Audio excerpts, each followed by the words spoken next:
Welcome to the Knowledge for Men show. Your life will never be the same. Your level of success will seldom exceed your level of personal development. I want to die empty of regret. I want to die empty of my best work. We don't understand who we are. Instead, we're living out somebody else's narrative. What one man can do, another man can do. If it's been done, it can be done again. Being yourself and being your truest, most authentic self in every moment. If it scares you or makes you a little afraid, do it. Follow your heart and your gut. The first stage, I think, is finding you, like finding out who I am today. Stuff will not work. You will have things that fail. Success is when you're a happy, fulfilled person. How do you define success? It's your life, and you are the creator of the movie script that is your life story.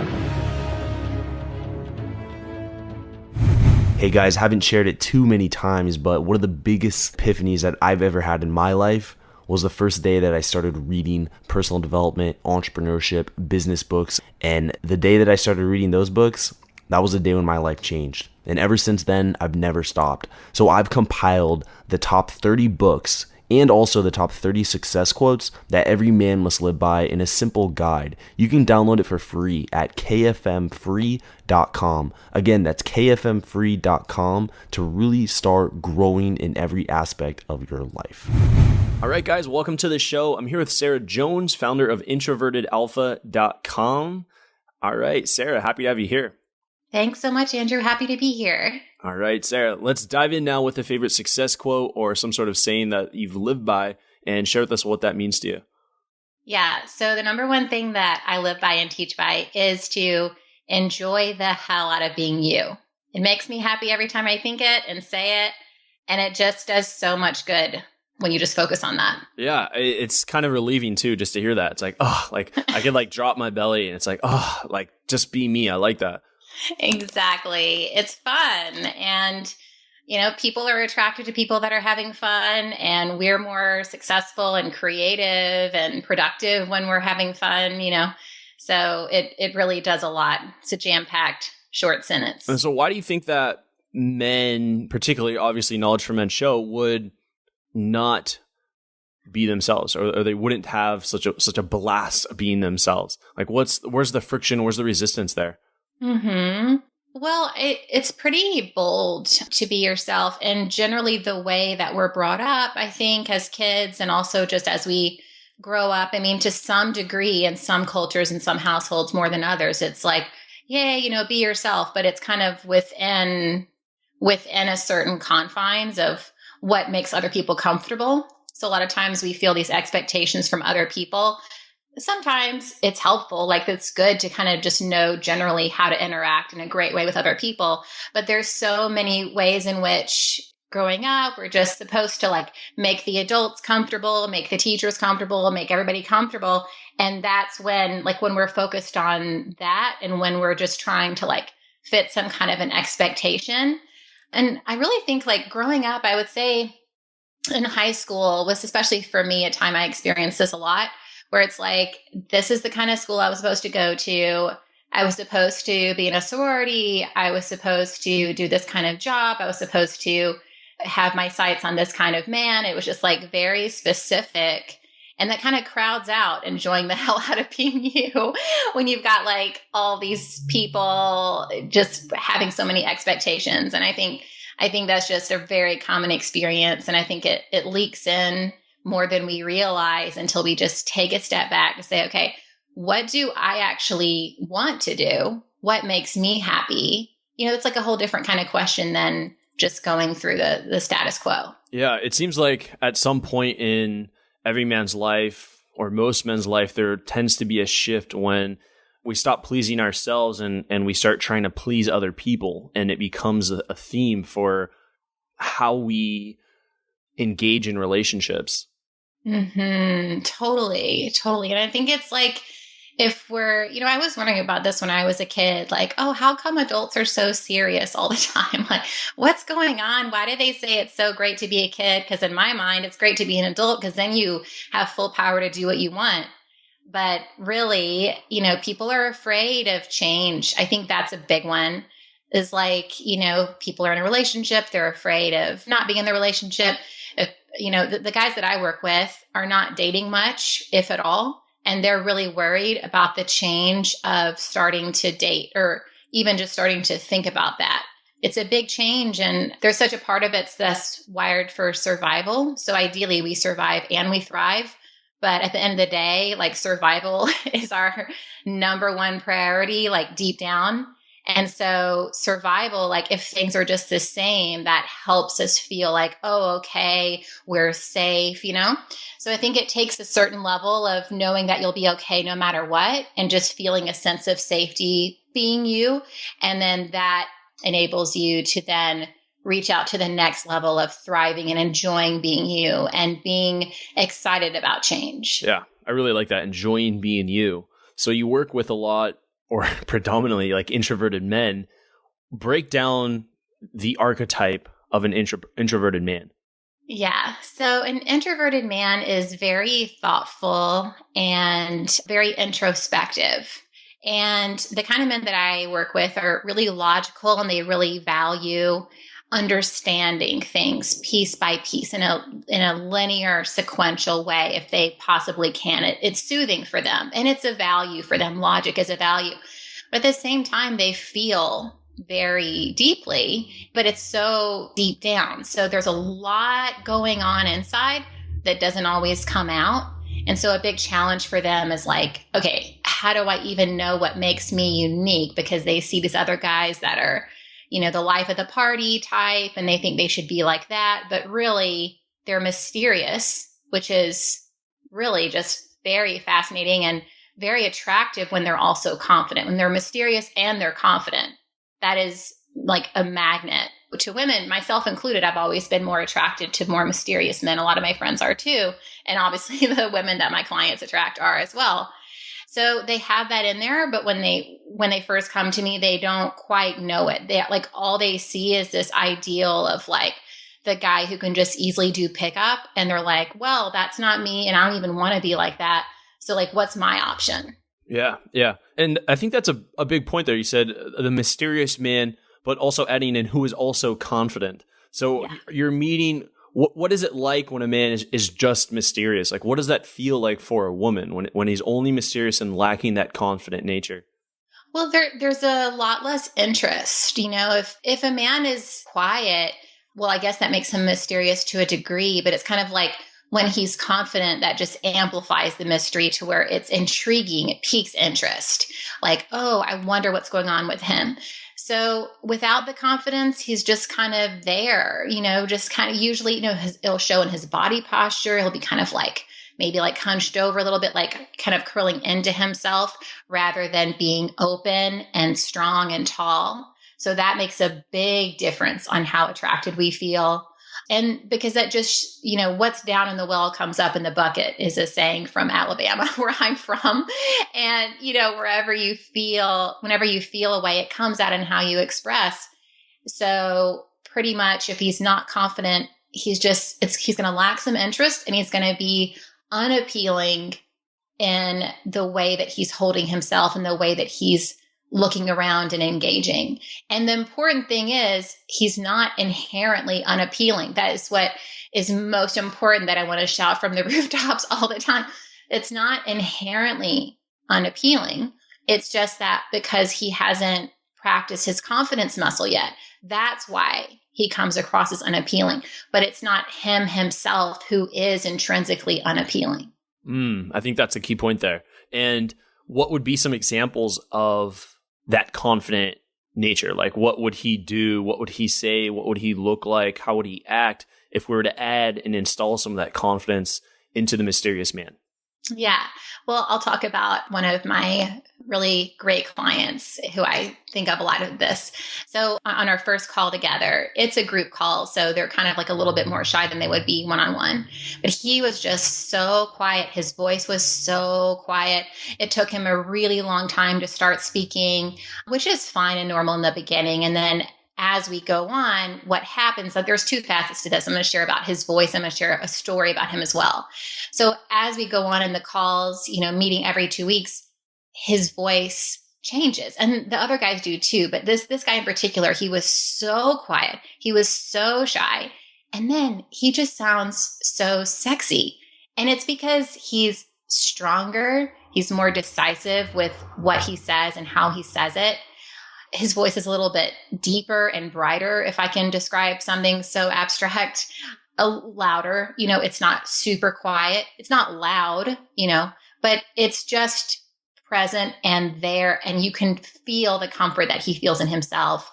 It's a dramatic change, and the calls are recorded. So it's like, I always tell him, oh my God, go back and listen. It is crazy. You sound like a different man.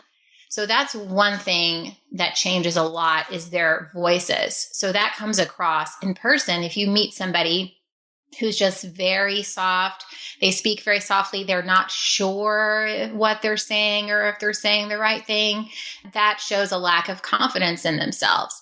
Whereas when they just feel comfortable with what they're saying and they're focusing on making a connection and conveying something interesting and relevant, rather than, oh, am I saying the right thing or not? Which is like self-doubt, when they're just talking and focusing on the connection, it comes across really well. So one other thing that he did, a story about him, is he really loves to bake. He really enjoys it. And he started finding that just coming out of his shell more. He was having a lot of fun with people at work, and he brought up that he loves to bake, and somebody must have encouraged him to make something. So it's been this big theme at work. It's like a new workplace with all these like decadent desserts all the time that he just brings, and everybody loves it, and he loves it. And he worked on this one cake till like 3 a.m. Last month, just like loves it and loves sharing it. So that's a huge difference, where he's expressing something that makes him happy with other people.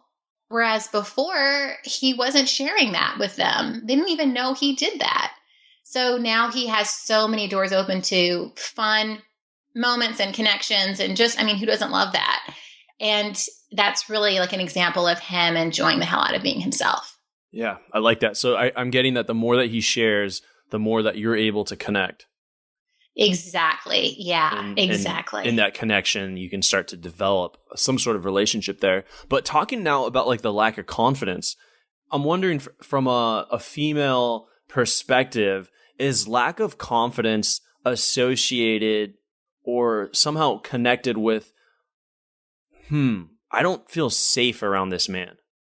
Yeah, I would definitely say so, Andrew. I think that's a really good observation / question. Yeah. And I think it stems back to, I think we could always stem back to, who we are historically. Like you talked about survival in the beginning of this episode. And if you don't feel safe with this person, then obviously we could probably assume that you don't feel like you could survive with this person. Exactly. It's like if somebody's not feeling confident, then they are in a deficit. At least in their perception of their situation, they're in a deficit. So if you think about money, for example, so if someone is just in tons of debt and they're just like desperate to pay off that debt, and they see everybody else as very financially secure, but they have this big debt, that's not attractive. Versus having more than enough. And it's not even, I brought in money because it's just so palpable and it's like such a visceral part of survival. Right. But it's really just more of an attitude about money than like dollars in the bank. But it's just that feeling. So if somebody's just desperate, and they feel like they have this deficit, then their integrity is not going to be in the same place as somebody who knows that he can rely on himself, and somebody who's already good. They're not looking to fill this hole or something, like so many like pop songs or romance songs or whatever. Like I don't even like listen to them because it's all like, I'm so lost without you. Like I can't even live my life. Like come rescue me. I'm like, oh my God, you guys need to get your shit together. Right. Yeah. So let's talk a little bit about why pickup advice doesn't work for introverted men. Yeah, well, a lot of the pickup advice, in my mind, there's like a million reasons. So let me see which one I want to take. Yeah, pick the most. Okay, I'll pick the biggest one. Let's see. I think it's because when introverts look at pickup advice, what they see is like, okay, there's these tactics, there's these things I'm supposed to say that somebody else said I was supposed to say. And what I'm trying to do is I'm trying to convince a woman to like me or to think I'm great or something. But it's just, there's no personal expression at all. And from them, because their style is so different. So for more outgoing, extroverted guys, a lot of these playful, challenging tactics and pickup advice can feel natural for them because somebody who came up with it is pretty similar to them. But for these introverted guys, their style is very different. So it just feels disorienting for them. Whereas when they are like, okay, well, what's great about me specifically? So a great way to do that is for them to get clear on what their deepest values are and their most attractive qualities, physical qualities, how they relate to people, and anything else great about them. I ask them to identify their top 5 qualities and then their top 5 values. And so those are like their 10 words. That really says a lot about them. And in my opinion and experience, they can't really get too close to that. The closer they get to it, the more they enjoy the hell out of being themselves, which is the theme here. The more that it just is spontaneous. It becomes spontaneous and genuine the way they connect. And a lot of times kindness is a value of theirs. And kindness is not something talked about that much in a lot of common pickup advice. So then they're like, oh, like now I have to be like this gruff, perhaps asshole dude. For them, that's how it feels from their perspective. So it just will never work compared to a guy who is more extroverted and that's naturally his style. Then it would be much more of a match for him. Yeah. And pickup has certainly evolved in the last decade or so. And I would say that the one thing that I think is valuable from pickup is just the art of being able to approach, being able to take an action when you see an attractive woman. I think that's the most valuable skill set that can be taken out of that industry. Yeah, well, definitely. And there's ways to approach without it feeling like pickup to my guys. So I just like the way I explain it, the same action still happens. They still talk to a woman, but it often just feels like, oh, it just happened. So I like to do it in a progression. So the big difference between what I found works for these more introverted guys between that and at least the pickup advice that I've seen is pickup advice is just like, you know what? Fuck it. Go out there. Go do it. No excuses. Go do it. And there's a lot of guys that works well for, and they wouldn't have done it otherwise. Like they needed that push. But for my guys, that terrifies them. They can't do that. They don't want to do that because they don't want to make themselves do it. So here's what we do instead. We start with them knowing what's great about them. We watch for other people in their lives, first their colleagues and close friends, and then their family, and then strangers, and then women, noticing them before they've ever even taken any risks. Okay. So when they know what their deepest values are, like let's say they really value play, but they haven't been very playful because they weren't sure that was important to them and they didn't know how to express it. But they just start looking for little ways to be playful. We're not approaching women yet. We're just being playful. And then that makes them feel more confident. They're enjoying the hell out of being themselves, and people take notice and compliment them. And then as for strangers and women, they just look at them differently. They feel that people respect them more. So I want to see them getting that response before we ever talk about approach. And then when we get into approach, then it's like, okay, let's start in easy places like hobbies where you're already doing something together. I love partner dancing for this because there's a structure. So with introverts, they often need, it is helpful for them to just have a feeling like there's a structure to the interaction and they have guidelines rather than like at a cocktail party, it's like, oh my God, it's a free for all. So that's why I just try to help them see those things as structured too. But in the beginning, let's just go with the built-in structure of a hobby, preferably active and preferably partner dancing. What could be some other options? But yeah, continue on with the partner dancing. What are some other options though for meeting women?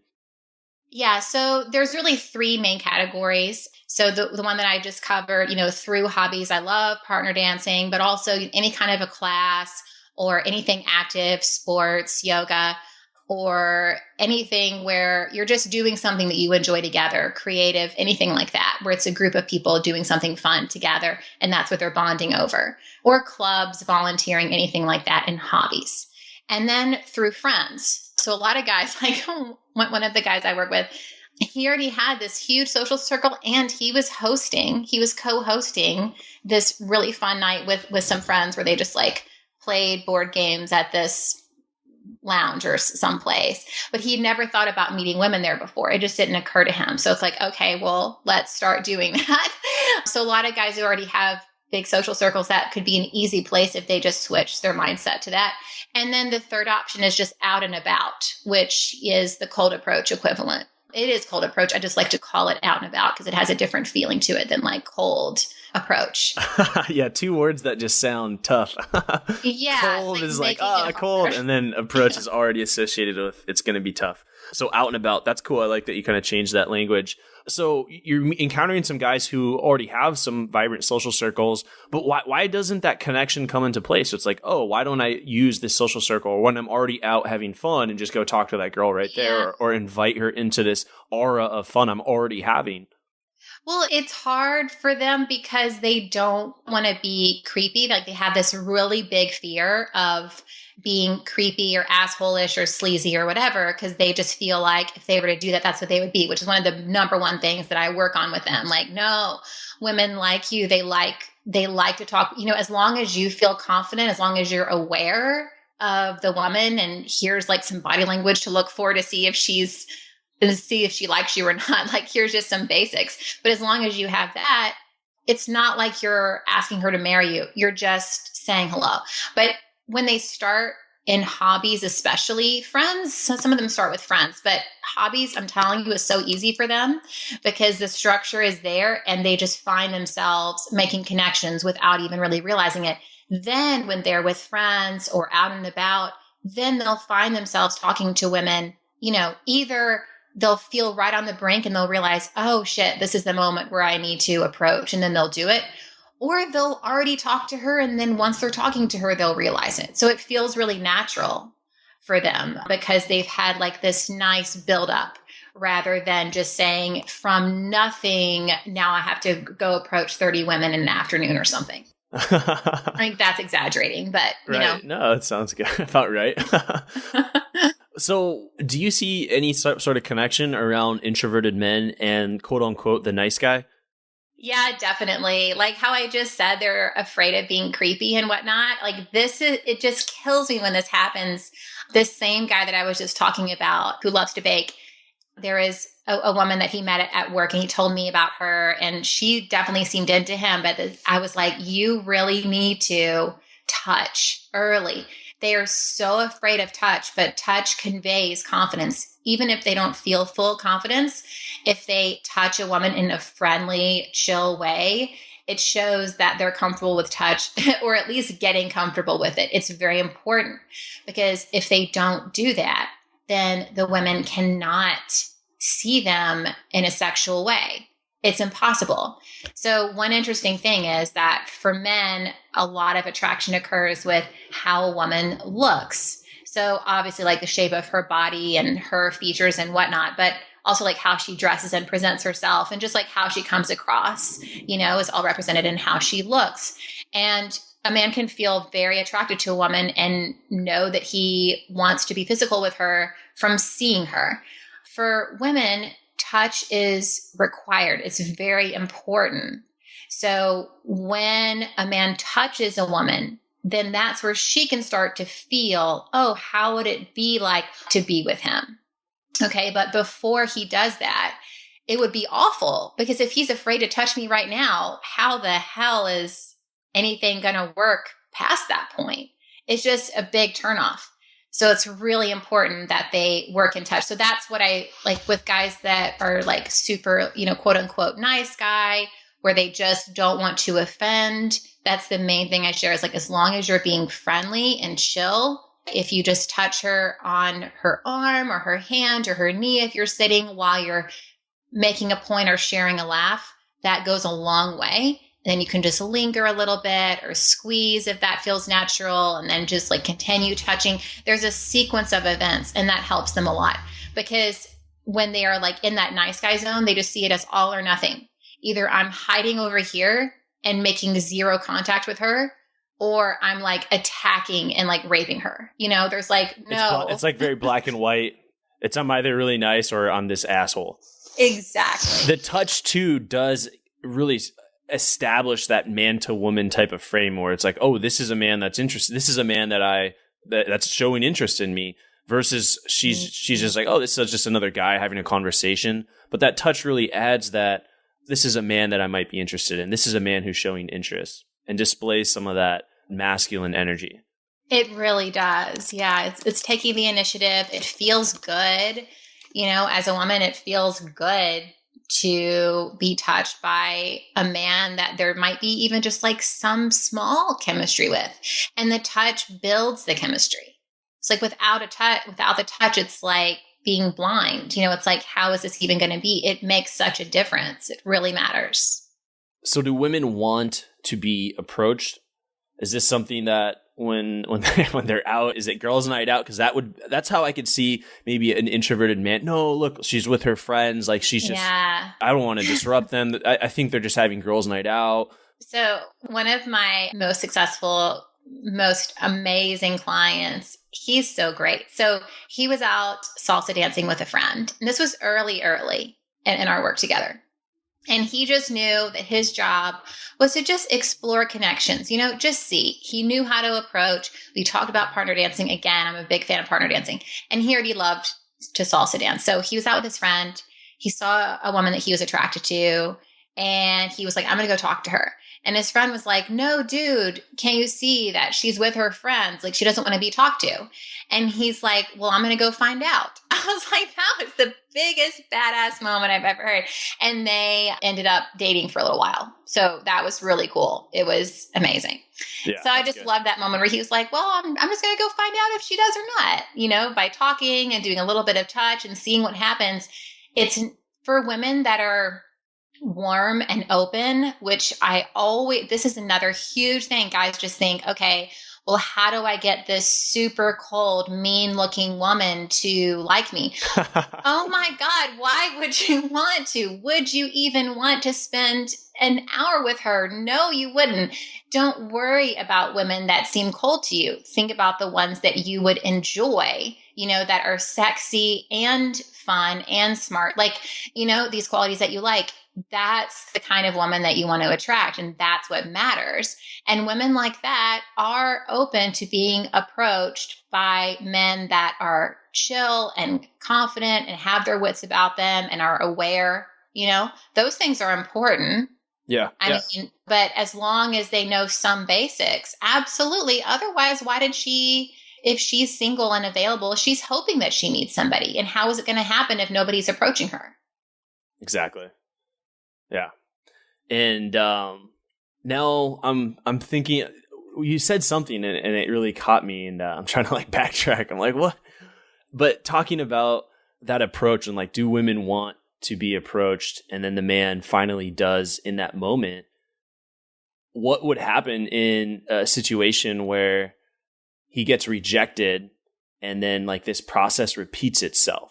And how do you work with a man when like he has probably done some work and he's gone through a series of rejections and just feels really hopeless about the whole situation? Mm-hmm. So this kind of goes back to what I was saying earlier, where men that are super logical, linear, and they just like to understand things, they also feel a lot. I actually just read an article recently about how in a relationship, men are more emotionally affected by an argument than women are. Women recover more quickly and it doesn't affect them as much. Men, it just gets them to the core. So that's why it's like this thing around rejection. It feels so intense. It's not something we often think about men feeling so much, but it's true. It's mostly just very internalized. So that's the first thing, is like, if a guy is feeling really triggered and upset because he just feels rejected in like the biggest sense of the word, that's going to be awful. And it's not a very empowering way to relate to women, is like, they're rejecting you. Well, I don't know. Let's just look at this. So what I say is like, okay, look at the variables in the situation. Okay. Maybe because the disconnect occurred somewhere. There was something to create the disconnect. So let's go look around and let's go hunt for where the disconnect happened.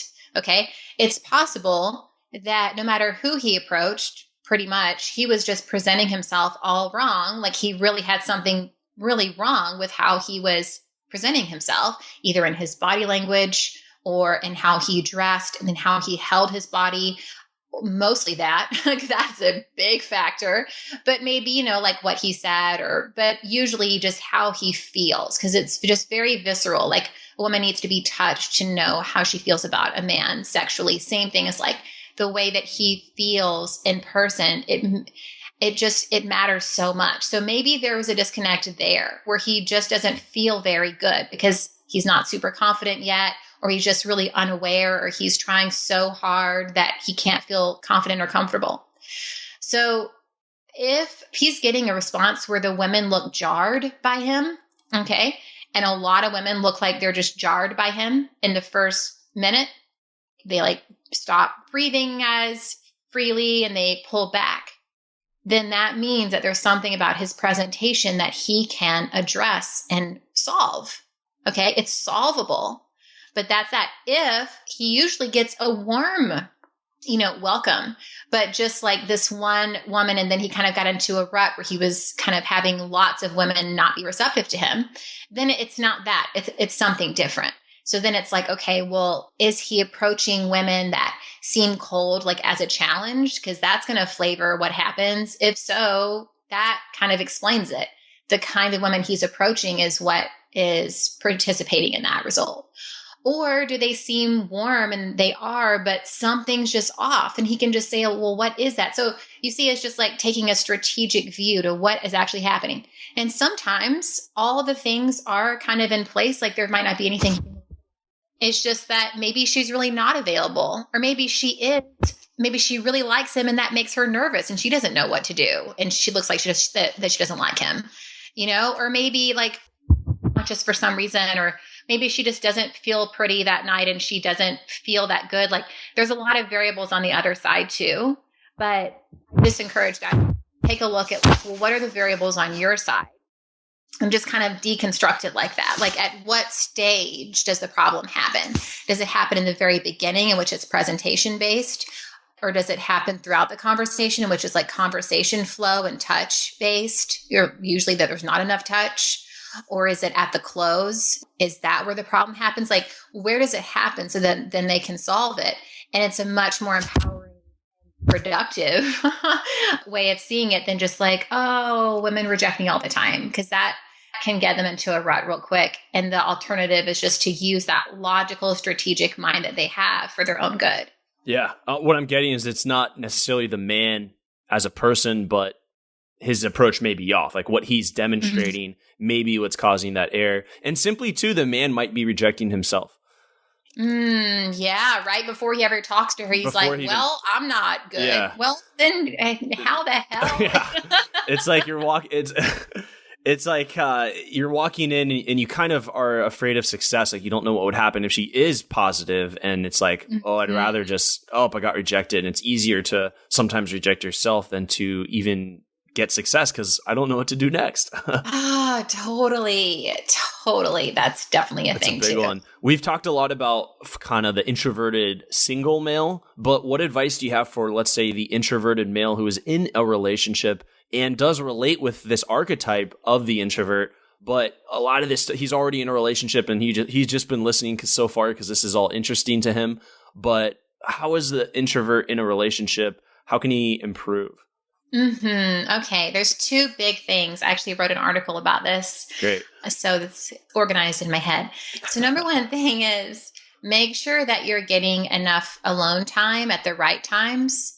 So oftentimes if you find that you have like a short fuse or you just like feel overwhelmed, it's probably because you haven't been getting enough alone time. So let's say if you go out with your girlfriend, you might need some decompression time after, you might need some time by yourself before to really be there 100% wherever you're going.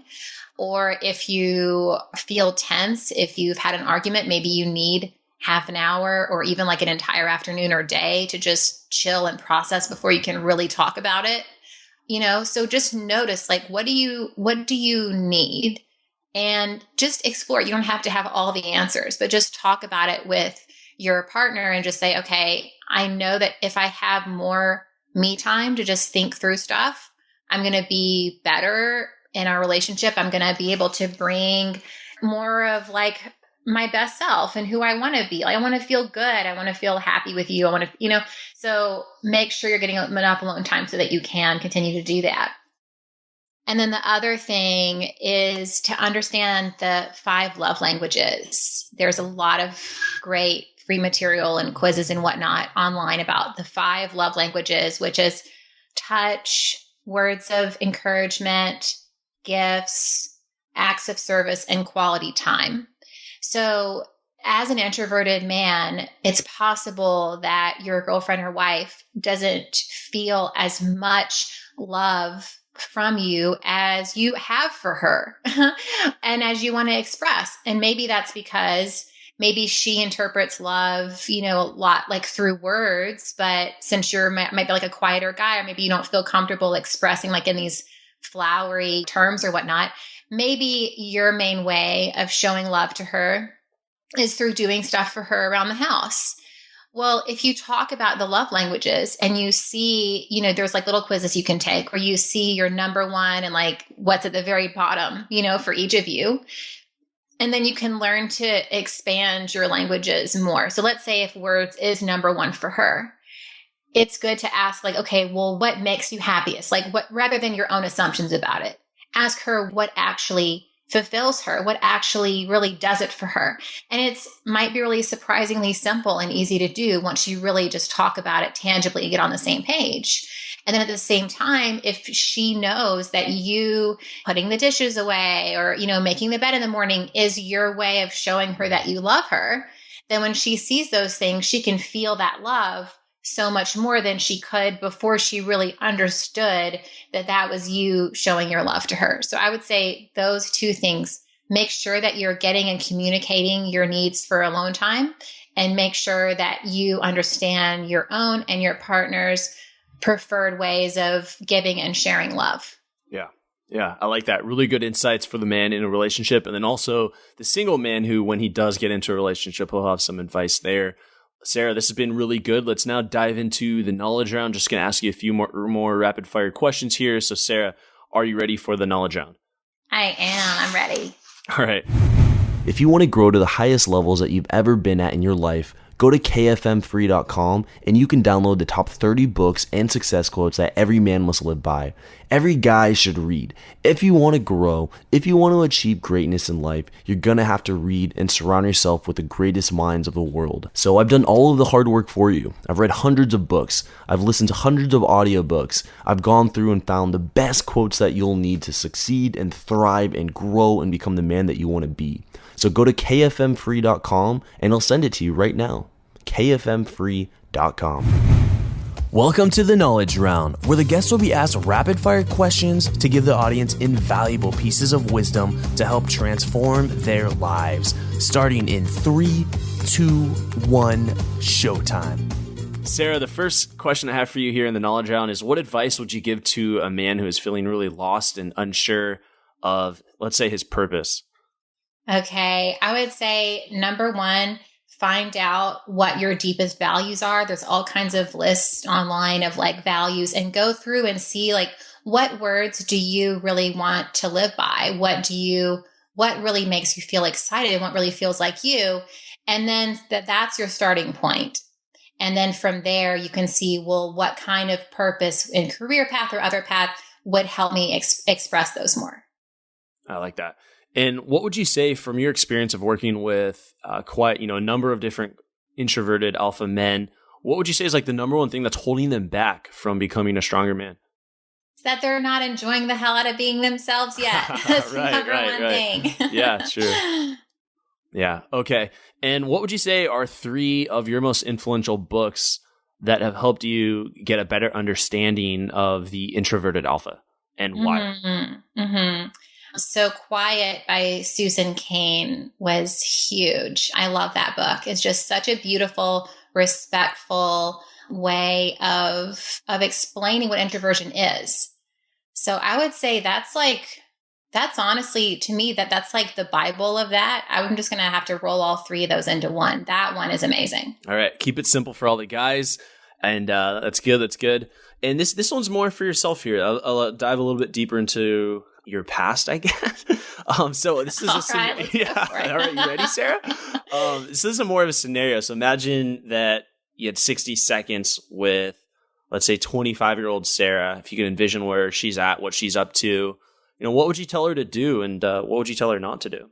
Well, I would just tell her to trust herself, because she will absolutely figure this out. When I was 25, I was like, I have all these passions. What the hell am I going to do with myself? And then now I have the best job on this planet.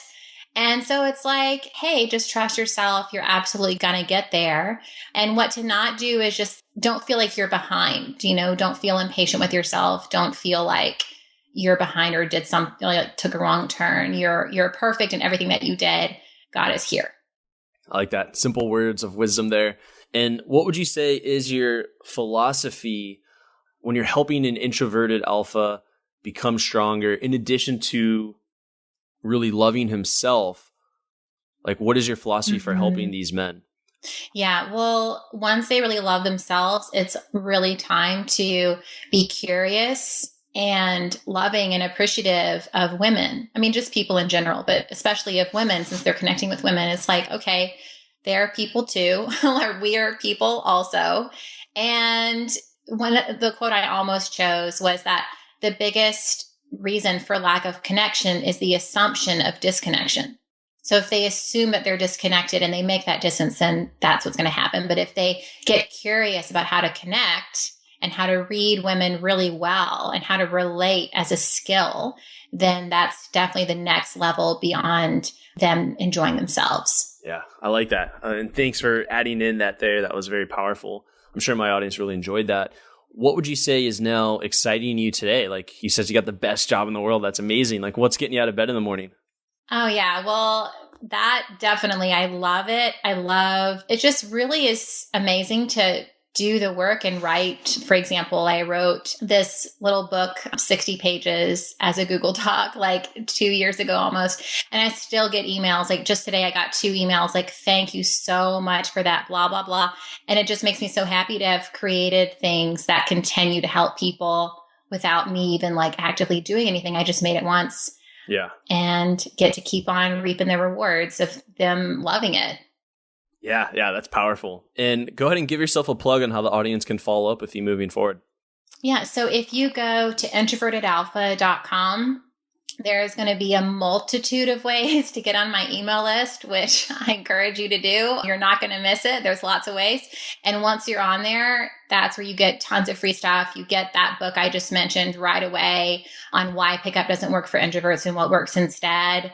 I have a whole long exercise in there about how to find your deepest values with a values list in there and how to find your best qualities and why those are sexually attractive, because that's a big question mark for a lot of you guys. So that's all in there. And that's just the beginning. There's so much more stuff after that. So go to my site and get on my email list.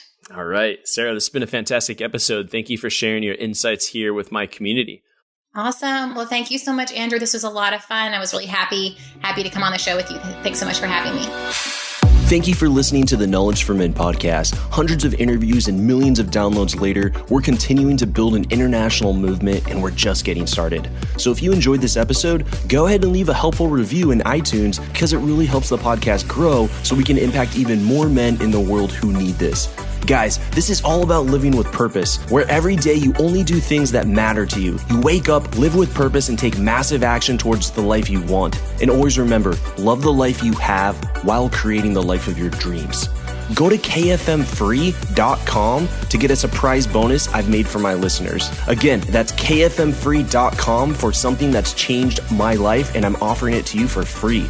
Also, check out my Amazon best-selling books that I've written for you to help you crush life at kfmauthor.com. Again, that's kfmauthor.com to see all the books I've created to help you break through in life.